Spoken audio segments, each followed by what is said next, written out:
Hello दोस्तों। तो अपन NEET के पीवाई को कर रहे थे, कुछ टॉपिक अपन ने कवर कर लिए। अब हम स्टार्ट करते हैं बायोटेक। और बायोटेक का फर्स्ट चैप्टर जो है प्रिंसिपल एंड प्रोसेस, उसको स्टार्ट करते हैं। तो इसके कुछ इंपॉर्टेंट क्वेश्चंस जो पीवाई क्यू में आए हुए हैं 2022 से 25 तक, उनको हम सॉल्व करते हैं। देखो, सबसे पहला क्वेश्चन है एआर का। आपसे पूछा हुआ है कि एसर्शन दे रखा है कि when a particular restriction enzyme cut strand of DNA over hanging stretch और स्टिकी एंड्स आर फॉर्म्ड। इसमें कहा गया है कि जब आप एक रेस्ट्रिक्शन एंजाइम से किसी डीएनए को कट करते हो तो ओवर हैंगिंग एंड्स बनते हैं।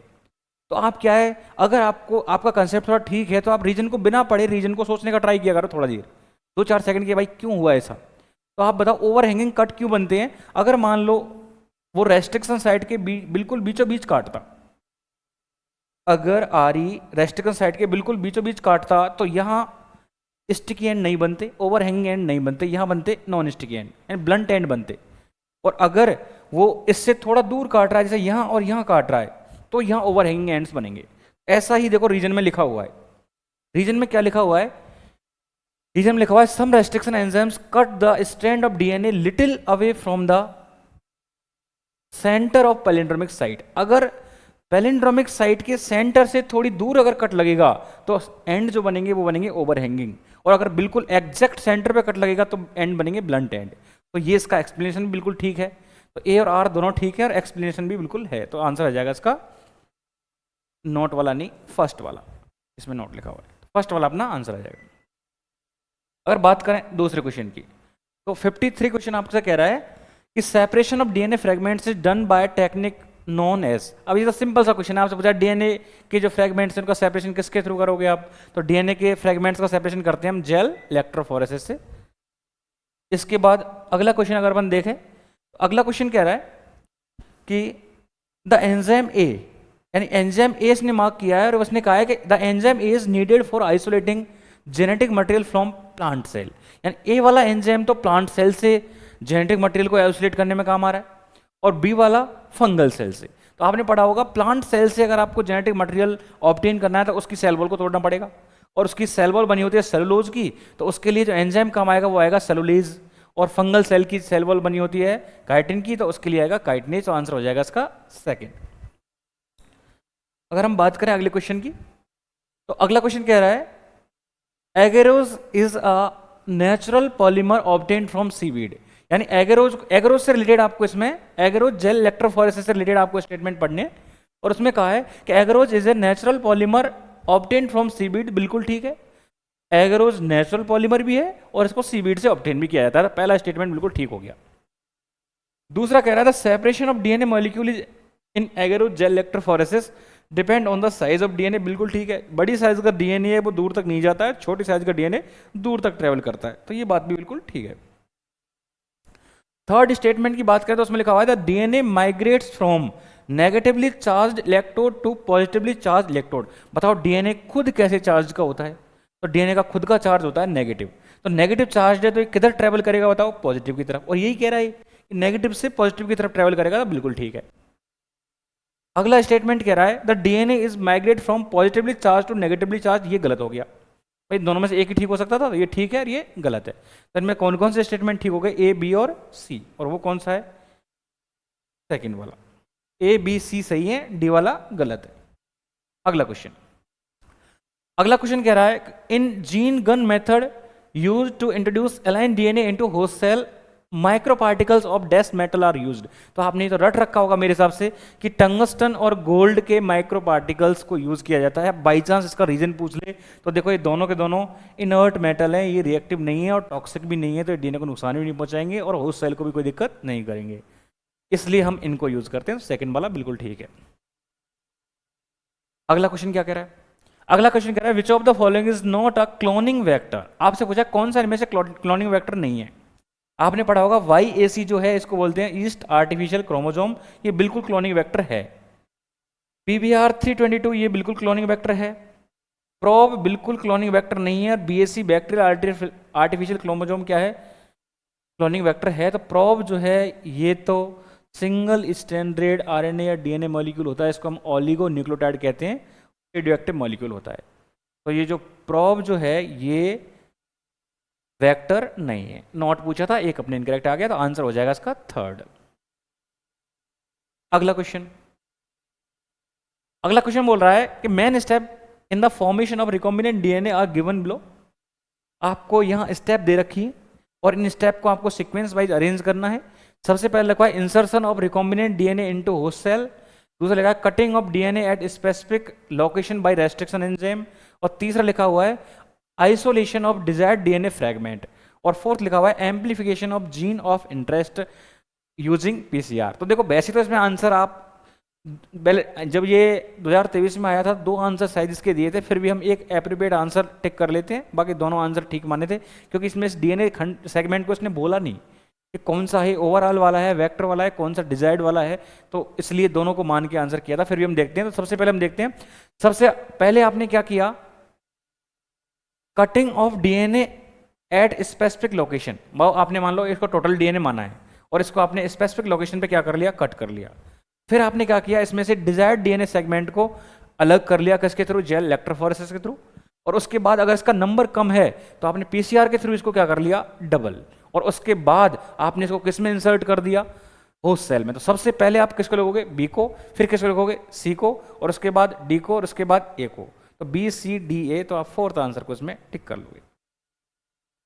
बाकी इसको ओवरऑल भी मानोगे तो आंसर बी वाला ही दूसरा हो जाएगा। तो शायद दोनों आंसर दिए थे, उसको आप एक बार देख लेना। आगे लिखा हुआ है thermostable DNA polymerase used in PCR was isolated from. आप बताओ थर्मोस्टेबल, ध्यान रखना थर्मोस्टेबल है, लेबाइल नहीं है। लेबाइल का मतलब होता है एक तरह से जो स्टेबल नहीं है। आपसे पूछा जाए स्टेबल नहीं है मतलब डिनेचर हो सकता है, अगर टेम्परेचर ज्यादा हुआ तो वो एक्टिव नहीं रहेगा। थर्मोस्टेबल डीएनए पॉलीमरेज को कहाँ से ऑब्टेन किया था, इसका आंसर सीधा सीधा आपको पता होना चाहिए, थर्मस एक्वेटिकस है, और इसीलिए इसका नाम टैक पॉलीमरेज रखा हुआ है। आपसे पूछे इस टैक पॉलीमरेज के अंदर टैक का मतलब क्या है बताओ, तो इसके अंदर टैक पॉलीमरेज में टैक का मतलब ही क्या था बताओ, टी का मतलब थर्मस और ए क्यू का मतलब एक्वेटिकस, इसलिए ऐसा नाम दिया था इसको। तो ध्यान रखना ये एंजाइम, ये जो डीएनए पॉलीमरेज है थर्मोस्टेबल है। अगर आपसे बाई चांस, वैसे तो इतना ज्यादा पूछेगा नहीं, बाई चांस पूछ ले कि बताओ एंजाइम तो थर्मोस्टेबल है, जिससे निकाला गया बैक्टीरिया कैसा है, थर्मोस्टेबल या थर्मोफिलिक। तो बैक्टीरिया के लिए जो टर्म यूज करते हैं वो होती है थर्मोफिलिक, और एंजाइम के लिए होती है थर्मोस्टेबल। ये भी आप याद रख सकते हो। अगला क्वेश्चन, अगला क्वेश्चन आपसे कह रहा है कि ligation of foreign DNA at which of the following site will result in loss of tetracycline resistant in PBR 322। आप सीधा पूछा है, ऐसे आपने ये पीबीआर 322 बनाया, इधर इसमें एम्पार एम्पिसिलिन रेजिस्टेंट जीन होता है, और इधर इसमें टेट आर होता है। आपने पढ़ा होगा टेट आर के अंदर कौन कौन से एंजाइम की रेस्ट्रिक्शन साइट होती है, आपने पढ़ा होगा, एक तो होते हैं BAMH फर्स्ट, और एक होती है SAL फर्स्ट, और इधर आपने 2 पढ़े होंगे, एक तो PST फर्स्ट और एक PVU फर्स्ट। इनको याद रख लेना। अगर मान लो BAMH फर्स्ट या SAL फर्स्ट को इंसर्ट किया है तो ये वाला जीन इनएक्टिव होगा, और इन दोनों को यूज करते हुए कोई जीन को इंसर्ट किया है तो ये वाला इनएक्टिव हो जाएगा। तो आपसे पूछे इधर टेट्रासाइक्लिन वाले की तरफ है तो आंसर किया जाएगा BAMH फर्स्ट। बताओ ये दोनों तो किस तरफ है, एम्पिसिलिन की तरफ। EcoR फर्स्ट इनमें से किस तरफ भी नहीं है, वो यहाँ पे है, तो ये आप याद रख सकते हो। बाई चांस पूछ रहे EcoR फर्स्ट से कट किया, बताओ किसके लिए रेजिस्टेंट खत्म हो जाएगा या रेजिस्टेंट का लॉस हो जाएगा, तो किसी के लिए नहीं होगा, क्योंकि EcoR फर्स्ट इन दोनों में से कहीं है ही नहीं। ये भी आप देख सकते हो। अगला क्वेश्चन कह रहा है विच of the following statement is incorrect about agrobacterium tumefaciens. Agrobacterium tumefaciens के लिए आपसे इनकरेक्ट स्टेटमेंट पूछा है, तो 3 इसमें से करेक्ट होंगे, एक इनकरेक्ट होगा, देख लो आप। सबसे पहले लिखा हुआ है it is used to deliver gene of interest in both prokaryote as well as eukaryote. आप बताओ एग्रोबैक्टीरियम ट्यूमिफेसियंस जो है, इसका जो प्लाज्मिड है, जिसको आप TI प्लाज्मिड बोल रहे हो, इसका यूज किया था डाइकोट प्लांट में जीन ट्रांसफर करने को। तो डाइकोट प्लांट क्या है, यूकैरियोट। तो प्रोकैरियोट के लिए बात क्या हो जाएगी, गलत। तो इसमें पहला तो रॉन्ग आ रहा है। दूसरा कह रहा है TI plasmid from agrobacterium tumefaciens used for gene transfer, यानी वो TI प्लाज्मिड जिसको आप जीन ट्रांसफर के लिए यूज कर रहे हो, ये पैथोजेनिक नहीं होता है, not pathogenic to plant cell. तो ये बात बिल्कुल ठीक है कि एग्रोबैक्टीरियम खुद भले ही पैथोजेनिक है, पर उसका TI प्लाज्मिड जिसको हम यूज कर रहे हैं किसके लिए, जीन ट्रांसफर के लिए, वो नॉन पैथोजेनिक है, मतलब वो पैथोजेनिक नहीं है, उसको हमने क्या कर रखा है, नॉन पैथोजेनिक बना रखा है, उसको डिसआर्मिंग कर रखी है, उसकी हार्मफुल जीन को हमने रिमूव कर रखा है और उसकी जगह डिजायर्ड जीन को इंसर्ट कर रखा है। तो ये वाला ठीक है। अगला कह रहा है it transform normal plant cell into tumour cell, बिल्कुल ठीक है। एग्रोबैक्टीरियम ट्यूमेफेसियंस जो है ये नॉर्मल सेल्स में ट्यूमर बना सकता है। अगला है it delivers T DNA into plant cell, बिल्कुल ठीक है। टीडीएनए ही वो डीएनए है, इसको हम ट्रांसफर डीएनए भी बोलते हो, यही आगे ट्रांसफर होता है प्लांट सेल में। तो ध्यान रखना, इसमें आपको कंफ्यूज नहीं होना है। ये उस प्लाज्मिड की बात कर रहा है जिसको आप जीन ट्रांसफर के लिए यूज कर रहे हो, तो उसको तो हमने उसकी डिसआर्मिंग करके उसको नॉन पैथोजेनिक बना रखा है। अगला क्वेश्चन कह रहा है मैच करो। मैच करने वाले में ज़्यादा दिक्कत आएगी नहीं। आपसे पूछे CLA फर्स्ट क्या है, तो CLA फर्स्ट तो क्या है, एक रेस्ट्रिक्शन साइट है।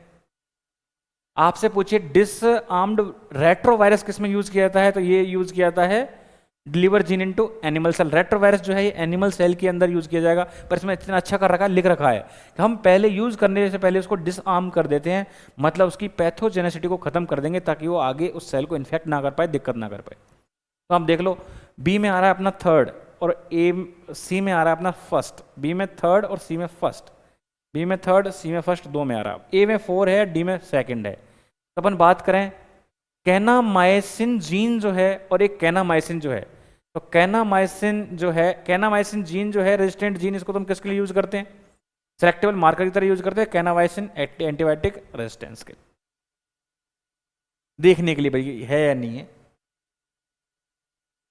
अगर आपसे पूछे which of the following can not act as, can not कहां से आ गया इसमें, can act as molecular scissor. आपको पता है मॉलिकुलर सीजर किसको बोलते हैं हम, रेस्ट्रिक्शन एंडोन्यूक्लियस को। इसको तो आपको ऑप्शन पढ़ने की जरूरत भी नहीं पड़नी चाहिए, रेस्ट्रिक्शन एंजाइम आंसर आ जाएगा। आपसे पूछे मॉलिकुलर ग्लू कौन है, तो वो ये मॉलिकुलर गम ये रहा, लाइगेज। बाकी तो पॉलीमरेज है, पॉलीमराइजेशन करते हैं। आगे लिख रखा है Ti plasmid of Agrobacterium tumefaciens stand for, यानी जो टीआई प्लाज्मिड है एग्रोबैक्टीरियम ट्यूमेफेसियंस का, ये इस स्टैंड फॉर मतलब इसकी फुल फॉर्म बताओ, तो इसकी फुल फॉर्म है tumour inducing plasmid, third option. अब ये फुल फॉर्म तो आपको डायरेक्ट याद होनी चाहिए। तो आप देखो क्वेश्चन कभी भी टफ, बहुत ज़्यादा टफ नहीं आता है। आप सिर्फ टीआई प्लाज्मिड की फुल फॉर्म पूछिए, तो आप बेसिक चीज़ें तो आपको एटलीस्ट पता करनी है। आगे लिखा है विच of the following statement is incorrect. Incorrect statement पूछा है, इनकरेक्ट आता ही आप सर्कल कर लो। आप बताओ, अ bio reactor provide optimum growth conditions for achieving desired product. Bio reactor वही तो होता है जो ऑप्टिमम कंडीशन प्रोवाइड करेगा, किसके लिए, कि वहाँ बेटर से बेटर जो भी आप प्रोडक्ट बनाना चाहते हो उसके लिए जो कंडीशंस रिक्वायर्ड हैं वो सब बायो रिएक्टर प्रोवाइड करेगा। उसमें सारी पीएच, सॉल्ट और उसमें न्यूट्रिएंट्स और उसका टेम्परेचर सब कुछ हम उसी हिसाब से सेट करेंगे जो उस जेनेटिकली मॉडिफाइड ऑर्गेनिज्म के लिए बेस्ट है। दूसरा कह रहा है most commonly used bio reactors आज स्ट्रिंग टाइप, ये बिल्कुल ठीक है, स्ट्रिंग टाइप के ही बायो रिएक्टर मोस्ट कॉमन होते हैं, इसको भी आप याद रखना, ये पहले भी आया हुआ सवाल है। Bio reactors are use to produce small scale. आप बताओ स्मॉल स्केल पे तो आप लैब में टेस्ट ट्यूब में प्रोड्यूस करके देखो प्रोडक्ट को, लैब में कैसा बना, वो टेस्टिंग के लिए होता है। अगर बायो रिएक्टर आप यूज कर रहे हो तो इसमें तो 100 से 1000 लीटर लिखा हुआ है एनसीईआरटी में, तो 1000 लीटर का प्रोडक्ट बनेगा, तो स्मॉल स्केल है, लार्ज स्केल, तो ये गलत कर दिया, स्मॉल स्केल वाला गलत हो जाएगा, तो ये गलत हो गया। फोर्थ वाला कह रहा है bio reactors have an agitator system, यानी मिक्स करने वाला सिस्टम है इसमें, ऑक्सीजन डिलीवरी सिस्टम भी है, फॉर्म कंट्रोल भी है, सब कुछ इसमें है, तो आंसर आ गया अपना थर्ड इसमें इनकरेक्ट है, बाकी तीनों करेक्ट है। आगे चलते हैं। आगे इसमें लिखा हुआ है the following diagram show restriction sites in E coli cloning vector PBR 322, find out the role of X and Y gene. X और वाई जीन का रोल अपन देखते हैं। आपसे कह रहा था gene X is responsible for resistant to antibiotic in Y. अब इसमें डायग्राम मिसिंग है, मैं आपको डायग्राम बना देता हूं यहाँ पे। ये मान लो डायग्राम दे रखा है इसमें, और यहाँ वाली जीन, ये वाली जीन और ये वाली जीन को इसमें एक्स और वाई रिप्रेजेंट कर रखा है। इस वाली जीन को एक्स और इस वाली को वाई रिप्रेजेंट कर रखा है। इसमें एक्स लिख रखा है इसको और वाई लिख रखा है, एक्स लिख रखा है, इसमें डायग्राम थोड़ा मिस हो गया, एक्स लिख रखा है इसने इस वाली जीन को जिसको ROP बोलते हैं अपन, और वाई लिख रखा है ORI को। इनमें दोनों में से एक है, हम आंसर के हिसाब से डिसाइड कर लेंगे। तो देखो इसमें आंसर, आप आंसर तो इसमें कुछ दिक्कत नहीं है, आप PY को क्वेश्चन भी देख लेना। इसको मैं ORI बोल रहा हूँ, उसको मैं क्या बोल रहा हूँ ROP, और ORI को मान लेते हैं अपन X और ROP को मान लेते हैं Y। ऐसा क्वेश्चन आया हुआ है, मतलब ORI ROP तो मैंने लिखा है, वहाँ सिर्फ क्या लिखा हुआ है, वहाँ लिखा हुआ है इसकी जगह एक्स और इसकी जगह वाई। तो आपको पता आना चाहिए कि इस डायग्राम के अंदर ये वाला जो पोर्शन है वो आरओपी को रिप्रेजेंट करता है, ये वाला ओआरआई को, और एक्स जो है ये किसके लिए रिस्पॉन्सिबल है, कॉपी नंबर को कंट्रोल करने के लिए जो आपने जीन लिंक किया है, और वाई जो है ये कोड करता है किस प्रोटीन के लिए जो रेप्लिकेशन में इन्वॉल्व है। तो वाई वाला स्टेटमेंट आरओपी के लिए और एक्स वाला ओआरआई के लिए ठीक था। ये आप थोड़ा डायग्राम मिस हो गया, इसमें देख लेना। आगे लिखा हुआ है in a chromosome there is a specific DNA sequence responsible for initiating replication. आप बताओ रेप्लिकेशन को शुरू करने के लिए क्या चाहिए, तो उसके लिए हमारे पास होना चाहिए ORI, ओरिजिन ऑफ रेप्लिकेशन। तो इसमें ORI साइट ये रही। आगे identify the incorrect statement related to gel electrophoresis. आपको जेल इलेक्ट्रोफोरेसिस से रिलेटेड इनकरेक्ट स्टेटमेंट को ढूंढना है। आप बताओ जेल इलेक्ट्रोफोरेसिस से रिलेटेड इनकरेक्ट स्टेटमेंट कौन सा है। तो जेल इलेक्ट्रोफोरेसिस प्रोसेस आपको पता ही है किसके लिए यूज करते हैं हम, जो मैक्रोमोलिक्यूल्स हैं जैसे आरएनए, प्रोटीन या डीएनए, उनको सेपरेट करने के लिए यूज करते हैं। तो separated DNA fragment can be directly seen under UV radiation. तो यूवी रेडिएशन के अंदर ये डायरेक्टली सीन नहीं होंगे, पहले इनको स्टेनिंग करना पड़ेगा आपको, किसके साथ, इथीडियम ब्रोमाइड के साथ। ये पहले भी एक बार मिस्टेक करवाई हुई है, तो ये गलत हो गया। आपसे इनकरेक्ट पूछा था, आंसर तो आ गया, फिर भी देखते हैं। Separated DNA fragment can be extracted from gel piece, बिल्कुल एक्सट्रैक्ट कर सकते हैं। आगे लिखा हुआ है, आपको पता भी होना चाहिए, इसको एक्सट्रैक्ट करने को क्या बोलते हैं, एल्यूजन। आगे लिखा हुआ है fragment of DNA move towards anode. क्या बात ये ठीक है, एनोड की तरफ। एनोड का मतलब कौन सा टर्मिनल है, पॉजिटिव। डीएनए नेगेटिव चार्ज है तो एनोड की तरफ मूव करेगा। देखो बार बार वैसी चीजें पूछी जाती है। आगे लिखा है sieving effect of agarose gel helps in separation of DNA fragment. तो ये बात भी ठीक है, जो सीविंग इफेक्ट है, छलनी प्रभाव है, वो कौन प्रोवाइड करता है, एगरोजेल। मतलब यही है जो फिल्टर करके उसको आगे भेज रहा है। तो आगे आपसे पूछा जा सकता है कि बताओ सीविंग इफेक्ट कौन प्रोवाइड करता है। तो सीविंग इफेक्ट जेल इलेक्ट्रोफोरेसिस में कौन प्रोवाइड करता है, agarose gel. Recombinant DNA molecule can be created normally by cutting the vector DNA and source DNA respectively with. अब ये क्वेश्चन आपसे कुछ नहीं पूछा था, सिर्फ एक लाइन है एनसीईआरटी का कंसेप्ट है जिसमें ये बोला गया है कि आप डीएनए फ्रेगमेंट को और वेक्टर को, मतलब जो मेन सोर्स डीएनए उसको और आप वेक्टर को, दोनों को सेम आरी से कट करो, ताकि जो ओवरहैंग एंड्स हैं वो एक दूसरे के कॉम्प्लीमेंट्री आए और उनके जोड़ने में आसानी मिले, डीएनए लाइगेज के काम में आसानी मिले। तो बताओ दोनों को आपको अलग अलग एंजाइम से कट करना पड़ेगा, सेम से, तो सेम से करना पड़ेगा। दोनों में सेम एंजाइम जिसमें भी लिखा होगा वो चलेगा, फर्स्ट में लिखा हुआ है बस। पर ऐसे क्वेश्चंस में तो क्या है कि हम अटक ही जाओ ना। तो आप देखो चारों में क्या वेरिएशन है, 3 में तो डिफरेंट डिफरेंट एंजाइम यूज कर रखा है, एक में सेम कर रखा है, तो इसका मतलब इन चारों में अलग यही हुआ। हाँ बाकी इस कंसेप्ट में नहीं जाना, पूरा देख लेना है, फिर भी ऐसे भी क्वेश्चन सही हो जाते। आगे लिखा हुआ है select the restriction endonuclease enzyme whose restriction site are present for the tetracycline resistant। बताओ अभी मैंने आपको डायग्राम बना के बताया था, वापस पूछ लिया टेट्रासाइक्लिन के लिए बताओ कौन से हैं। तो टेट्रासाइक्लिन के लिए कौन कौन है, BAMH फर्स्ट और SAL फर्स्ट। अगर पूछता है एम्पिसिलिन के लिए तो ये वाला हो जाता, तो ये एम्पिसिलिन रेजिस्टेंट के लिए हो जाता। अगला क्वेश्चन आपसे कह रहा है कि which of the following are correct about EcoR first.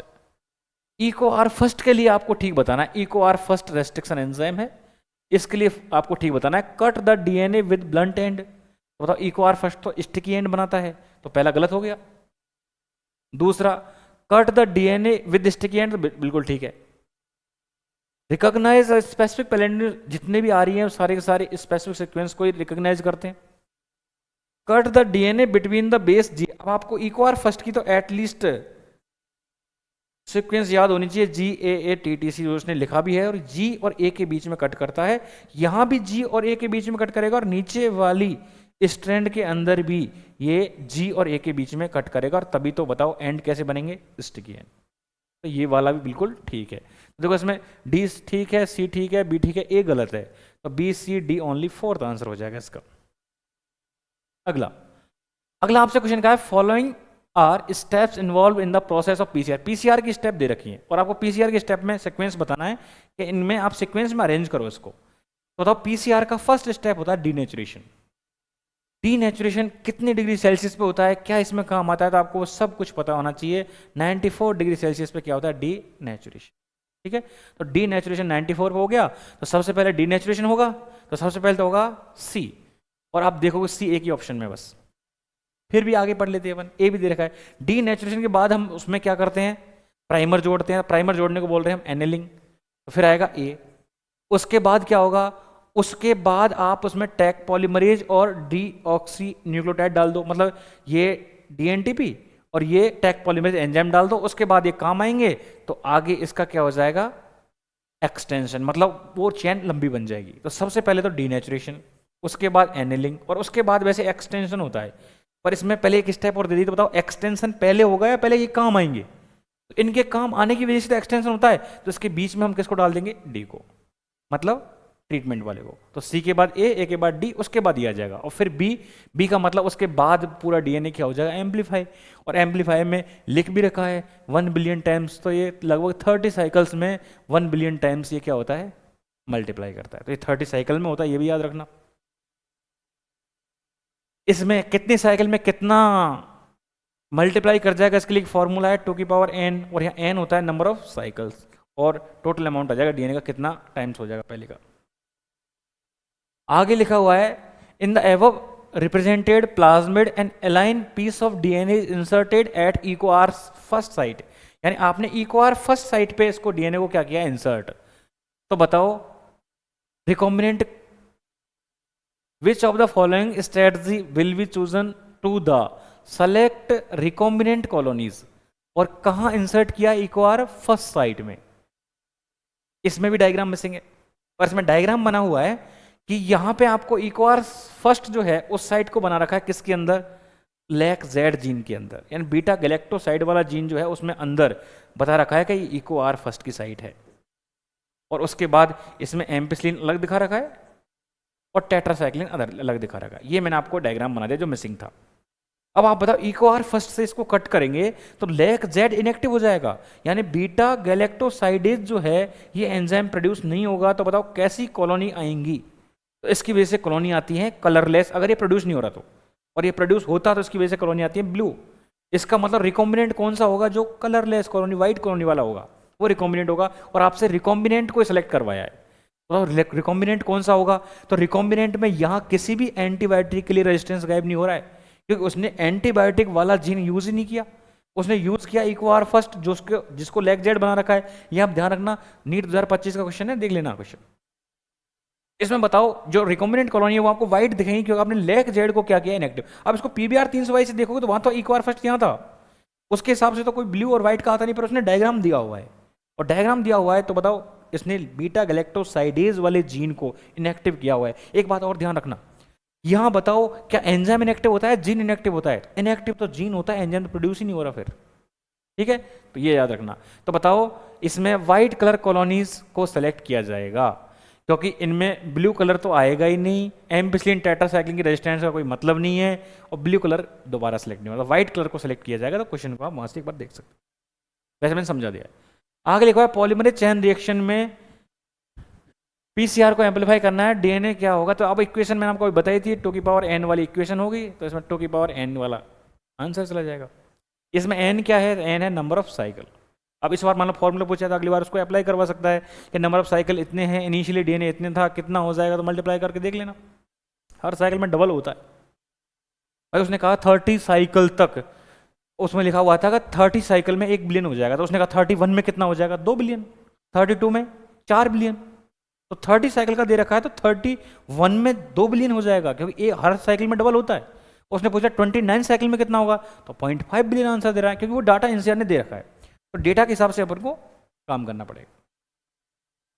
आगे लिख रहा है identify the part of a bio reactor which is used as foam breaker the given figure. अब इसमें गड़बड़ ये फिगर सारे मिस हो गए हैं, फिगर मुझे बनाने पड़ रहे हैं, मुझे फिगर बहुत अच्छे बनाना नहीं आता है। इसमें यहाँ कहीं फॉर्म ब्रेकर काम आ रहे थे और उसको लेवल कर रखा था एग्जाम में सी, तो इसमें सी आंसर गया हुआ था, तो देख लेना एक बार। ये तो सिंपल सा डायग्राम बेस्ड क्वेश्चन था। इसमें द ब्लू एंड व्हाइट, अब देखो फालतू की थ्योरी लिख दी है, फिर भी आसानी से होगा। देखो the blue and white selectable markers have been developed which differentiate recombinant colonies from non recombinant colonies on the basis of their ability to produce colour in the presence of chromogenic substance. आपसे कहा है कि lac Z या beta galactosidase वाला concept use करके blue और white के हिसाब से हमने रिकॉम्बिनेंट को चूज किया है, और व्हाइट वाला रिकॉम्बिनेंट है, ब्लू वाला नॉन रिकॉम्बिनेंट है। जो आपने कंसेप्ट पढ़ा है उसको लिख दिया है, तो ठीक है। फिर इसके बेसिस पे आप बताओ, आगे लिखा है the blue coloured colony have DNA insert in the plasmid as they have identified as recombinant colonies. बताओ आप ये बात सही है गलत है? इसने यूं कहा है कि ये जैसे मान लो डीएनए, थ्योरी लिख दी इसने, कोई डायग्राम नहीं दिया, थ्योरी लिख दी। उसने कहा था इसमें मान लो ये लैक्जेड जीन है, ये लैक्जेड जीन है और ये एम्पिसिलिन वाला जीन है। ये तो कौन सा जीन हो गया? एम्पिसिलिन रेजिस्टेंट वाला, और ये हो गया लैक्जेड वाला। उसने कहा है कि इसमें जो रिकॉम्बिनेंट कॉलोनीज होती हैं, इन रिकॉम्बिनेंट कॉलोनीज के अंदर जो डीएनए आपका डिजायर्ड डीएनए है, डीएनए इंसर्ट है, वो होता है, वो ब्लू कलर की कॉलोनी प्रोड्यूस करते हैं। सही गलत बात हो जाएगी। आप बताओ, अगर इसमें इंसर्ट में आपका डिजायर्ड डीएनए यहाँ पे मिलेगा, डिजायर्ड डीएनए इसमें इंसर्ट हो जाएगा, तो लेग जेड तो इनएक्टिव हो जाएगा, और लेग जेड इनएक्टिव हो गया तो कॉलोनी का कलर ब्लू रहेगा या व्हाइट होगा? व्हाइट। आप देख लेना, रिकॉम्बिनेंट अगर है, इसमें डीएनए इंसर्ट हुआ है, इसका मतलब लेग जेड तो काम का नहीं था, जो लेग जेड की सीक्वेंस थी वो तो बिगड़ गई, इसका यहाँ कॉलोनी व्हाइट प्रोड्यूस होगी। तो व्हाइट वाला रिकॉम्बिनेंट होता है, ब्लू वाला रिकॉम्बिनेंट नहीं होता। पहले स्टेटमेंट में ब्लू वाले को रिकॉम्बिनेंट बता दिया, ये गलत हो जाएगा। दूसरा कह रहा था colonies without blue colour have DNA insert, और इनको आप आइडेंटिफाई करो रिकॉम्बिनेंट की तरह, ये बिल्कुल ठीक है। तो वैसे तो इन दो में से एक ही ठीक होना था, दूसरा ठीक है, फर्स्ट गलत है। तो फर्स्ट इनकरेक्ट है और सेकंड करेक्ट है, आंसर सेकंड हो जाएगा इसका। देखो बहुत सारे क्वेश्चन आते हैं बायोटेक से, 2025 में देखो लाइन लगी पड़ी है क्वेश्चन की, और ये तो वही फर्स्ट चैप्टर का सेकंड चैप्टर हुआ है, वो इससे भी छोटा है, उससे भी खूब क्वेश्चन आते हैं। इसमें लिखा हुआ है कि दो स्टेटमेंट हैं, उनमें से आपसे पूछा है कौन है जो असेंशियल नहीं है किसके लिए? क्लोनिंग ऑफ जीन के लिए। यार ये कैसे गड़बड़ होगी?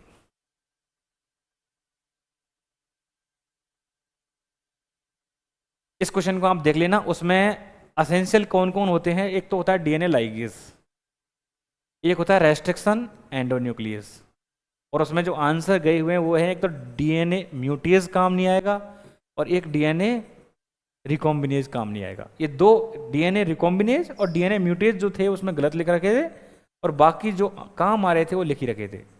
जैसे डीएनए लाइगेज है, रेस्ट्रिक्शन एंडोन्यूक्लियस है, डीएनए म्यूटेज है, डीएनए रिकॉम्बिनेज है, तो ये वाले काम नहीं आते, बाकी तो काम आ ही रहे हैं। तो एक बार आप और चेक कर लेना, मैं इसको प्रॉपर चेक नहीं कर पाया था। एक दो आपके पास पीवाईक्यू वाला है तो उसमें आप देख लेना क्या लिखा हुआ है, क्लियर हो जाएगा। मैंने आंसर बता दिया। आगे लिखा है the DNA fragment extracted from gel electrophoresis can be used in construction of recombinant DNA.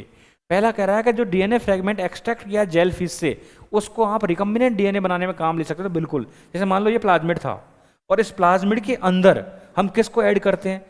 इस प्लाज्मिड के अंदर हम डिजायर्ड जीन को ऐड करते हैं। तो उसने कहा है कि ये डिजायर्ड जीन आपने जो सेपरेट किया था जेल इलेक्ट्रोफोरेसिस से, क्या आप इसको आरडीएनए के फॉर्मेशन में काम ले सकते हो? तो बिल्कुल ले सकते हैं, बिल्कुल लेते भी हैं। तो पहला स्टेटमेंट बिल्कुल ठीक है। दूसरा कह रहा है smaller size DNA fragment are observe near anode. आप बताओ एनोड कौन सा चार्ज है? प्लस। कैथोड कौन सा है? माइनस। तो कैथोड की तरफ वेल होते हैं, यहाँ से डीएनए भागना स्टार्ट करेगा, और ये एनोड की तरफ भागता है, और जो छोटा होता है वो सबसे दूर जाता है। तो यहाँ एनोड के पास छोटा सेगमेंट मिलेगा जो सबसे स्मॉलेस्ट होगा। तो बताओ स्मॉलर साइज का डीएनए कहाँ मिलेगा? एनोड की तरफ। सही बात है। While larger fragment of the DNA found near the well. Well कौन किस तरफ होते हैं? कैथोड की तरफ। अब देखो इस बार इसने वेल लिख दिया, सिर्फ कैथोड नहीं लिखा। तो आप देखो अब डायरेक्टली पूछ सकता है वो कि बताओ लार्ज साइज का डीएनए कहाँ मिलेगा? तो वेल की तरफ मिलेगा, और वेल की तरफ कौन होता है? कैथोड। और उधर हम डीएनए करते हैं लोडिंग। तो ये सारे बात दोबारा पूछी जा सकती है। तो बताओ इसमें कौन सा ठीक है और कौन सा गलत है? तो इसमें देखो पहला भी ठीक था और दूसरा भी ठीक है, बोथ स्टेटमेंट्स आर करेक्ट। तो ये बिल्कुल ठीक है, एनोड की तरफ भी जाएगा। ये अपने 3-4 सवाल के पीवाई के हो गए, बहुत सारे सवाल थे, और ये लेटेस्ट हैं कि ये पैटर्न ज़्यादा रिपीट हो रहा है, तो इनको और अच्छे से आप तैयार कर लेना। इनमें कोई दिक्कत नहीं आनी चाहिए आपको। बस ये जो मैंने आपको बायोटेक के प्रिंसिपल वाले चैप्टर के क्वेश्चन कराए हैं, इनको आप इनको देख जाओगे तो भी आप देखोगे यही कंसेप्ट बार बार रिपीट हो रहे हैं। कम से कम ये तो आपको अच्छे से आने चाहिए। भाई आपने पूरा बायोटेक पढ़ा, पूरे कंसेप्ट क्लियर किए, पर ये अगर पता नहीं चल रहे, यही सॉल्व नहीं हो रहा है, फिर क्या मतलब है? तो कम से कम आपको पता चलेगा कि ये पैटर्न पूछा जा रहा है, ऐसे सवाल आपको आने चाहिए, और वहाँ आपको पता भी रहे। क्योंकि इनको वो क्या करता है, घुमा फिरा के इन्हीं कंसेप्ट को वापस रिपीट करेगा। जैसे मैंने आपसे कहा इसमें वेल लिख दिया, और वेल की जगह क्या लिख देगा वो? कि एनोड किधर होता है, कैथोड किधर होता है, वेल की तरफ कैथोड होता है, एनोड होता है, नेगेटिव चार्ज कहाँ है, डीएनए कैसा चार्ज है, दूर कौन जा रहा है, स्मॉल लार्ज सी इफेक्ट, वही पूछेगा बार बार। उसको आप और अच्छे से देख लेना। Thank you.